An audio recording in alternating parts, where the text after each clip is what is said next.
কানাডাকে যুক্ত করে যুক্তরাষ্ট্রের নতুন মানচিত্র প্রকাশ করেছেন দেশটির নবনির্বাচিত প্রেসিডেন্ট ডোনাল্ড ট্রাম্প।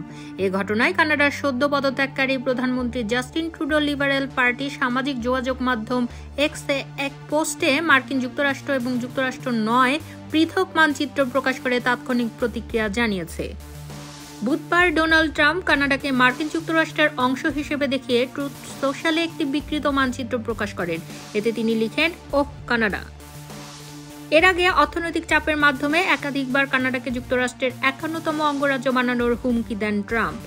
গত মঙ্গলবার ক্যাপিটল হিলে প্রেসিডেন্ট নির্বাচনে জয়ী প্রার্থী হিসেবে ট্রাম্পকে আনুষ্ঠানিক স্বীকৃতি দেওয়া হয়।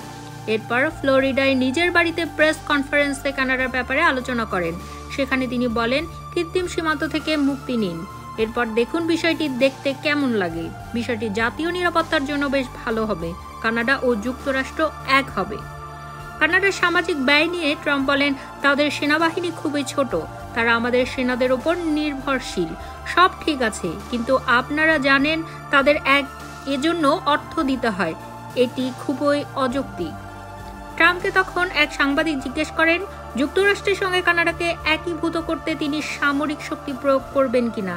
জবাবে তিনি বলেন, না, অর্থনৈতিক শক্তি প্রয়োগ করব। ট্রাম্পের এমন বক্তব্যের প্রতিবাদ করেন কানাডার প্রধানমন্ত্রী জাস্টিন ট্রুডো।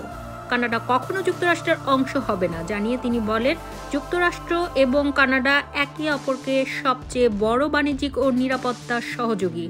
এতে দুই দেশের কর্মী ও সমাজ উপকৃত হচ্ছে। কানাডা কখনো যুক্তরাষ্ট্রের অংশ হবে না।